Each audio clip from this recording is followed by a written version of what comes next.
Being the retail chemical pro, and we actually worked with someone um, who, when I asked him, "How did you get good at chemicals?" He flat out said, "Because no one else wanted to do it in the building."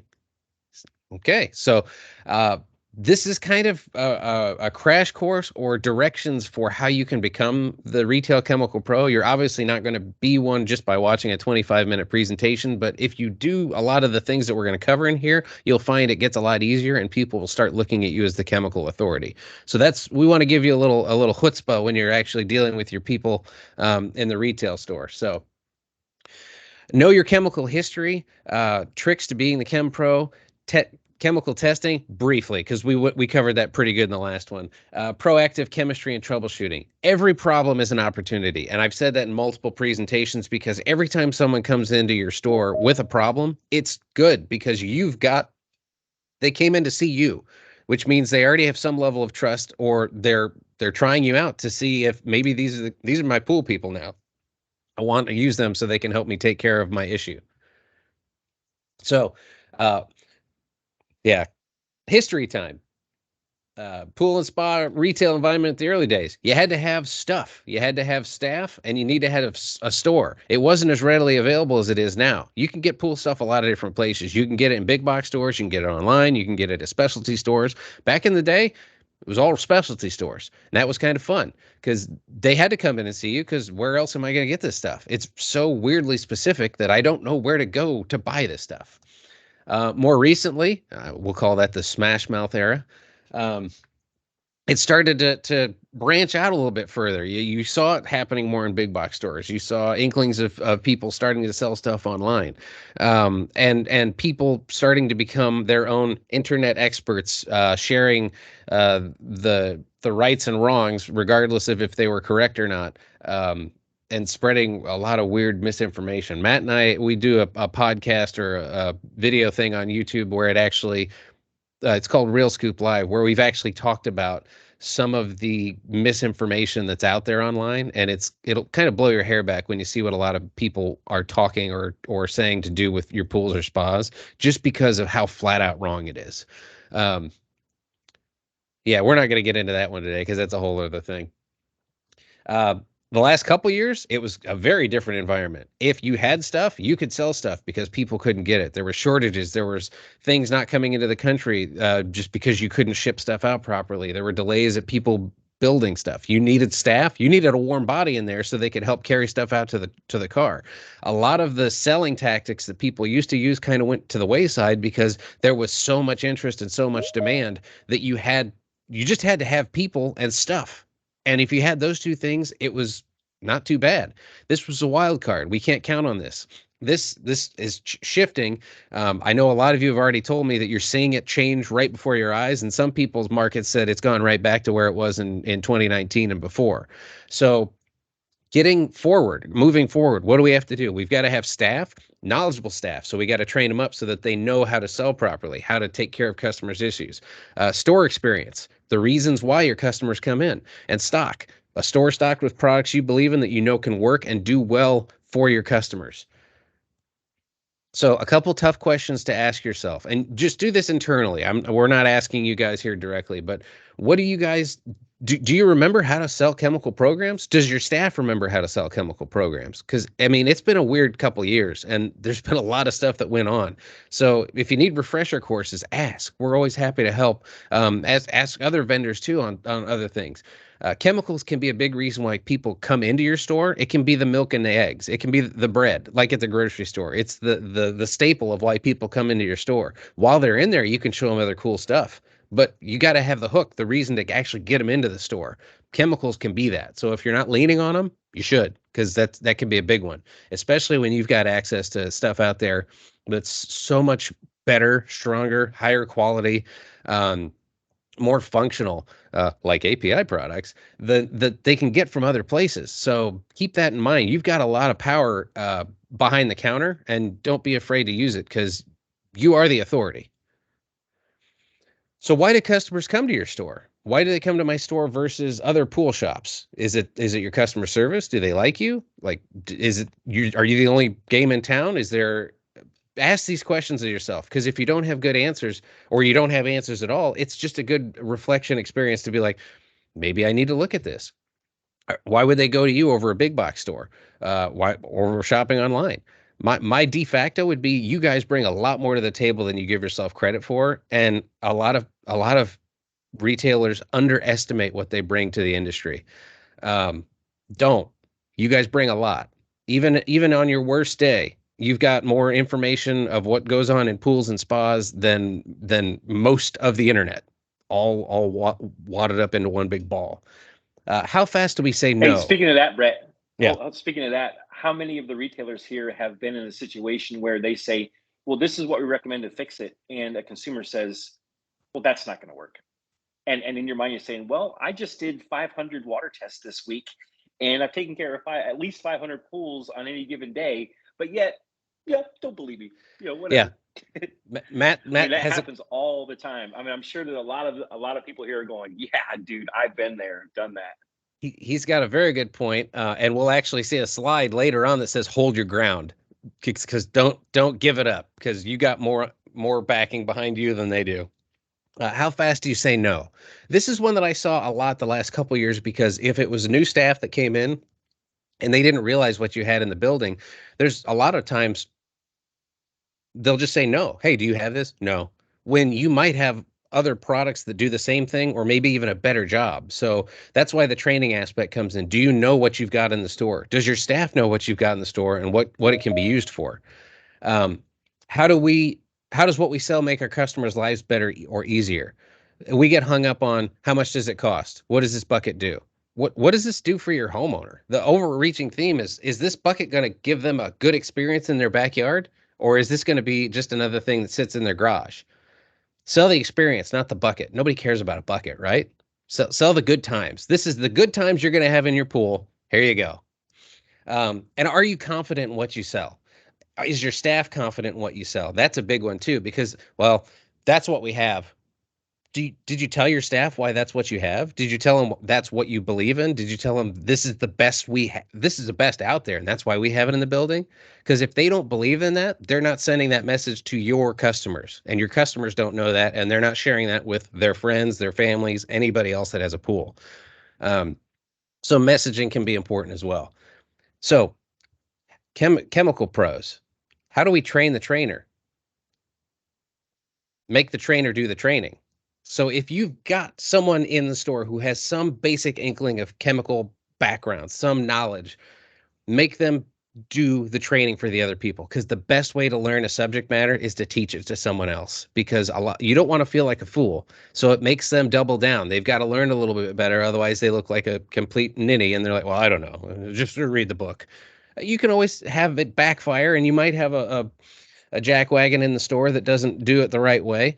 um, Train the trainer, because generally the trainers get even better and they start to want to up their game. They want to hang on to this chemical knowledge. Nobody started out being good at this. It's one of those things where you pick it up as you go along and that knowledge base just grows. Then you got dweebs and dorks like Matt and I that we're just like, we want to eat, sleep, and breathe this because it's fun. It's a puzzle. It's something we can fix. It's something quantifiable. At the end of the day, if the pool's fixed, we know it worked. That's awesome. Know your market. You know your market better than anybody because you're in it. Do you know what else is out there? Does your staff know what else is out there? Other chemical systems, other mineral systems, mechanical systems, other chemical programs.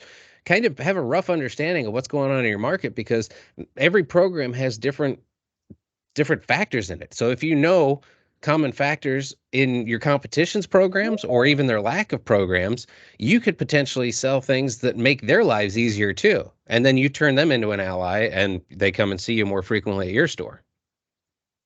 Ask questions and take notes. This is You should see the amount of scrap paper on my desk from all the notes I take all day. It's one of those things, it makes you better. You recognize patterns. You see things that happen. How old's your water? What color's the water? Have you had this issue before? If they have, what did you do to fix it last time? Because that could be the low-hanging fruit of let's do that again. Um, Describe your normal pool maintenance. Get water samples. Don't trust your customers how they remember thing. I don't mean that in a bad way. They'll remember it in the way that makes them look the best. Um, most people do that because they want to present themselves in the best possible light. If you can, rely on concrete numbers like water tests from your stations that you know are calibrated properly. Go with solid information over how they feel the water looks. Asking questions can often lead to an aha moment. That's very true because a lot of times just asking questions, they throw out an answer and they don't even think about it. But that's what happened. So, well, we had the entire soccer team over last week for a pool party after the game, and none of them showered before they got in. Might know why we have some issues with the water this week. Beyond the basics, this is a fun one too, because like I said, train the trainer, that guy or gal in your shop, they want chemical knowledge now. If you see extra trainings out there, even if it's not specifically in the programs you do, sign them up for it. They'll get better at it. Fun thing about chemistry's chemistry. You can play with different labels on buckets, but pH up's pH up, pH down's pH down. There's different things out there and different ways you can make it work, but you still want to maintain the general set of rules and boundaries that are out there. Sign them up, take notes, build a chemistry file. I've got a folder just full of weird issues that I've helped with or found information on from the past 10 years where if something comes up, I'll reference my folder because I don't have an encyclopedic knowledge of it. If I deal with it more frequently, it'll come front of mind quicker. But sometimes you just need to know where the reference is. Know your reps, like Mr. Rybar. The best thing that can happen to any one of your employees is for them to fix a problem for a homeowner, and the homeowner to come in and go, "Oh my gosh, whatever you told me, I did it, and now my water looks great." Because then that gives them the confidence to say, "Holy cow, I actually do know something," I did right? that. And so that inspires them to do better and to learn more, so that way they can help more people. I mean, it's definitely a positive reinforcement that really helps in everything, in every aspect, in selling, in chemistry, in all that stuff. So, I mean, it's just one of those things, especially if there's someone that that's been coming to your store for a long time. But if something happens, and you can say, "Well, give her a shot or give him a shot and see what they tell you." And if they come to you and say, "Well, is this true? Is this right?" I say, "Yeah, it is." You got to back them up. Yeah. Chemical testing, we talked about that a lot in the last one. Know when to do the special ones. So this is the Chemical Pro. It gives you a lot more credibility. If things aren't lining up properly, if things are 1 + 1 = 4, this is when you ask those questions, when you test those weird things. And remember, every market's different. So like Matt brought up in the previous one, it may not just be those 4 things we listed on there. You could have a lumber list of weird stuff for your market, metals, chloramines, phosphates, things we haven't even heard about. It could be out there, and it all depends on where you are. So know where to look, or if you're at your wit's end, know to expand what you're testing or looking at. Um, I like this one. Troubleshooting a pool problem tends to be a 3-trip average, just like plumbing. And what do you do if you're dealing with a plumbing issue? After the 3 trips going to the hardware store, you end up calling a plumber anyway, so that they can take care of the problem because you're frustrated with it. So be the plumber. Hopefully reduce the amount of trips that your customers come in to see you, because while you do want to see them more frequently, you want to see them when they're happy. You don't want to see them when they're salty or a little cross at you, especially if you gave them the information the last time and it didn't fix it. So, Brett, James came up with a good point on the chat where he was talking about how someone came in and they treated for one thing and reversed the other thing that they had done from a different store. Mm-hmm. And that kind of summed up in something that we talk about a lot, where we say, look, if you're in Fort Wayne, Indiana, and someone says, "Hey, how do I get to Pittsburgh?" Well, 3 different people are going to give you 3 different ways to get to Pittsburgh. Yep. So, but the problem is that that's fine if you follow one of them, but if you follow a third and a third and a third, you'll never get to Pittsburgh. And that's kind of how it is with this. It's like, look, if you explain to the consumers, I can help you, but we need to make sure that we have the whole picture, number one, and number two, that you follow all the instructions, including coming back and retreatments and all that stuff. I need Because the if whole they story. go and start one thing with you and then go to someone else and say, well, the one thing didn't start, if they didn't know there's going to be 2 or 3 parts to it, then that just gets even worse. And then it's a Yeah. whole bad situation for everyone involved, because if it doesn't work, they're going to go see social media and blame everybody involved when really it was them in the first place. So They you muddied have the to water in lay a couple those. ways. Yep. lay the groundwork, let them know, look, we can fix your situation, but you might have to come back a couple times, right? Not because it's something that we're doing wrong, it's because stuff isn't fixed overnight for the most part, right? Yeah. So It takes time. go ahead. Set realistic Yeah. expectations. One thing when dealing with the customers, I am a big fan of, don't say I don't know. Say that's interesting, or let me confer with a colleague. It just wow, I have not seen that one before, but I know someone who has. Let me see. Like, just rephrase it. So don't you don't want to throw your hands up and say I don't know, because that doesn't instill confidence, and you want them to have confidence in you. Don't bash competitors or competitors' products. So, like what Matt was talking about, if someone started on a program, they're getting to Pittsburgh a different way. Who knows how they're doing it? So get the full story. Um, everybody's chemical lines, everybody's what stock, it's what they believe in. Don't bash it, because generally there's a place for it everywhere in the industry. Everybody's got their own program, so don't bash anybody, because it all comes back around. Because they might be doing that to you, but if they know you're the ones that don't speak ill, maybe the industry gets a little more mature and stops beating itself up. Um, don't make your customers feel foolish. Like I said before, nobody started out good at this. They're already embarrassed that they have a problem and that they have to come in and talk to someone. So don't rub it in their face. I know this is a really basic stuff, but I just want to throw it out there, because if you are dealing with new staff, they may not know this, and you might have certain types that are like, "Oh, there's this guy again with a cloudy pool." They don't like that. Nobody does. It's like, okay, I'm going to hang my head in shame and not come back here. Um, so really, you're never going to insult someone by being too nice to them. Does that make sense? I think it's almost like you never have to apologize for not swearing at someone. No one's going to be mad that you didn't swear at them. I don't I think. think the only thing you have to make sure not to do is to come across being condescending, right? You can Yeah. be nice as pie, but don't be condescending. Right, go ahead. Matt, I like this one, and I want you to talk about it.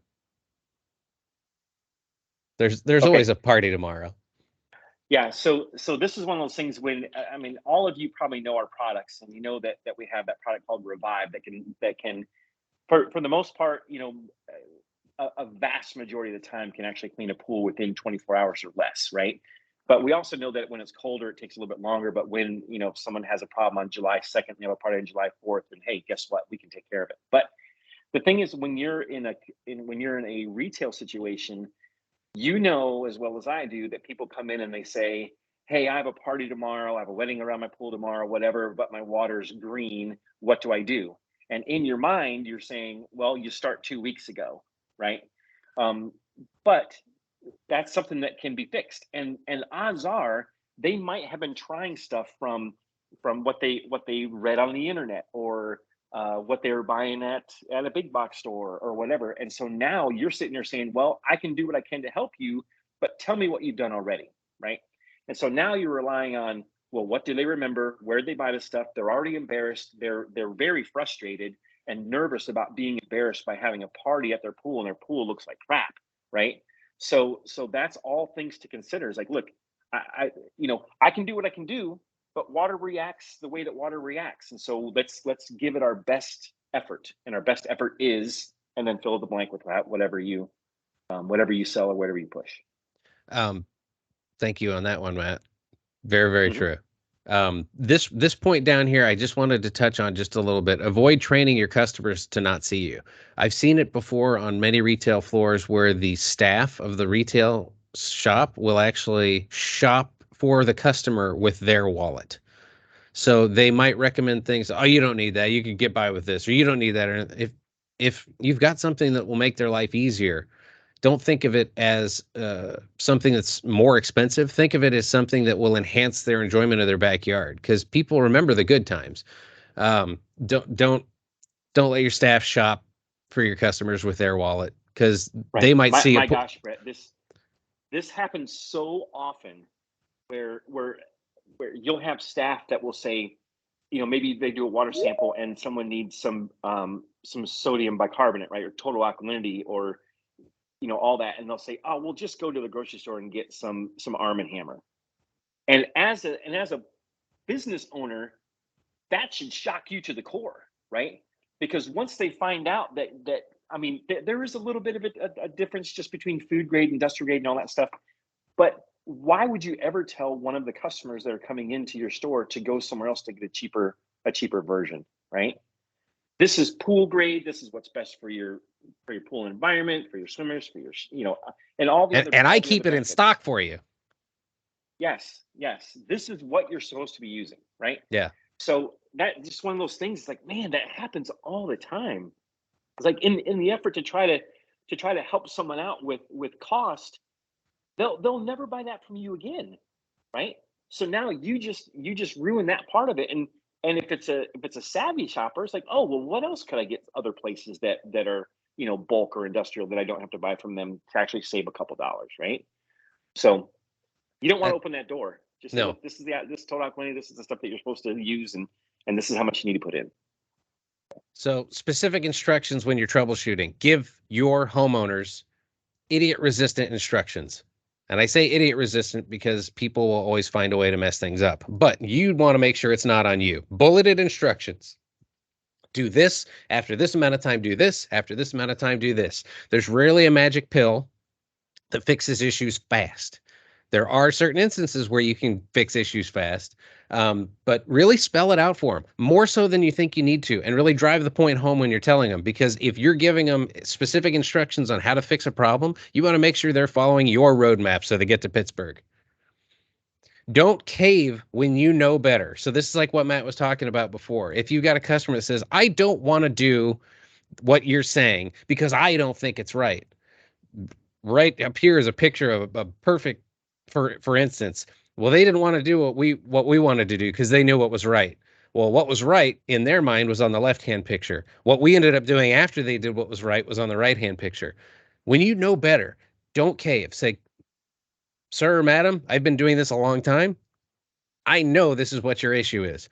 And if it's not, we'll stick with you until we get it fixed and taken care of. That's how you build a relationship with your customers. That's when they keep coming back to see you. Don't cave. Suggestive selling, proactive chemistry. So, like we've said in pretty much every presentation we've ever done, pool chemistry, people do it incorrectly. They do it reactive. They buy a brand new car and drive it till the wheels fall off. They never rotate tires. They never change the air filter. They never change the oil. And that's how they're running their pool. Their $100,000 investment in their backyard, they buy it once and they think, all right, that's the one-time cost. It's going to be a pool forever. No, you have to sell them oil filters. You have to sell them air filters. You have to sell them new motor oil. That's where your chemistry comes in. Because if your chemistry is out of whack, everything the water touches is in jeopardy, especially the people. And that's the big one because nobody bought a pool. Well, somebody probably bought a pool just to have it to look at. Most people buy them to swim in them. So if you can't get in them comfortably, what's the point? So all of the products. This is definitely evident with people that have salt pools, because everyone that's on this class knows that they've dealt with someone that comes in and says, well, I have a salt pool, so I don't have to do anything. Yeah. It's a magical goodies creator. I don't add anything to my pool. I'm not swimming in your pool. Summary. We went over a lot, so I'm not going to go over all those bullet points again. The special is still here. It's still good through March. We put it at the back of every slide in case everyone wanted to talk about or see about it. But that's pretty much it. It's keep your customers happy, give your staff some wins with chemical issues where they actually start to grow. And when they see they actually did something and fix people's problems, that's infectious. They want to chase that feeling. They want to move on to the next one. They want to get more wins. And then once they start doing that and people say, oh gosh, Stacy's the one who fixed up the problems. You should talk to Stacy if a customer comes in with a chemical problem. Mm-hmm. Boom, you're the chemical pro. Whether you want it to be or not, you got it. And it's kind of a fun place to be because you get to talk to people, not to say at their worst moment, but when they're not exactly excited about having a pool, and you can get that excitement back through your actions and what you can do to fix them. So be the chemical pro. It can be fun.